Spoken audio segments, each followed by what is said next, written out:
My name's Miranda. I wanted to have my friend Enrique up here to say a few things too. But I guess to start, I wanted to discuss things like the passing of Ruth Bader Ginsburg and the impacts that will have. And I've been thinking a lot about, I don't know if people have heard much, but it's come out, someone has blown the whistle that in ICE detention centers, Latina women are being forcibly sterilized, coercively sterilized.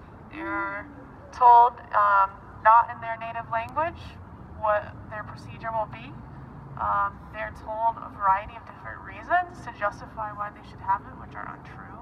There are doctors who take this upon themselves, and it is not a new practice by any means. I've studied the history of it in Puerto Rico and some Caribbean countries, and it's really used as, it's based in this logic that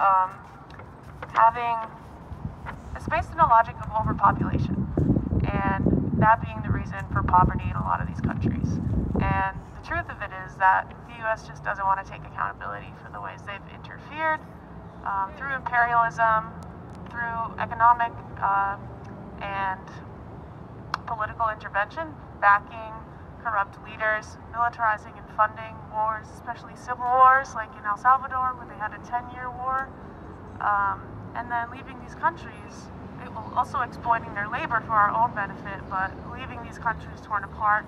And then when those folks come and try to immigrate here, we don't allow economic immigrants. A lot of the time, it's like you have to be a political refugee in a sense. You're being prosecuted in your home for your political beliefs, but we don't take any accountability for the people we've disenfranchised. And it's really frustrating. So I also think this ties into Ruth Bader Ginsburg's passing and the detrimental effects that could have on immigrant women who often have to rely on services like Planned Parenthood, which may be defunded now. So I guess on her, she had an Instagram post lately where she quoted MLK and said, "The arc of the universe is long, but it bends towards justice." And I think that this is a time where despair is not an option. We know what's wrong.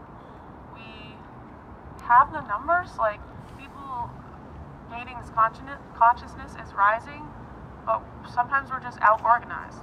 We don't have enough of us in political positions, and we need to find ways to work on things like abolishing ICE eventually through a localized level, because the federal government is not going to help us out at this point.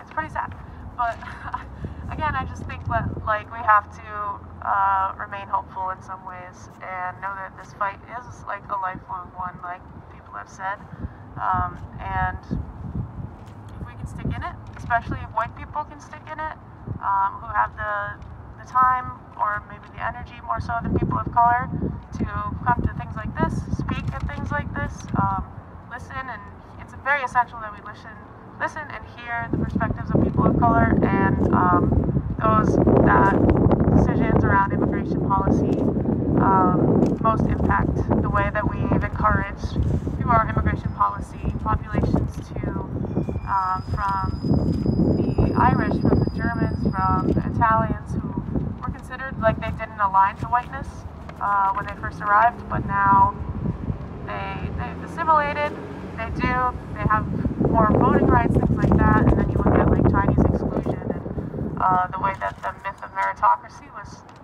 the myth of the model minority was built on the allowance of only like prestigious elites coming from China and everyone else being turned away. So I think it's just important that we remember this history, especially like people are saying around nuclear warfare too and economic intervention. Because we know at this point what doesn't work, and we know what we can't let repeat itself. So that's all I have.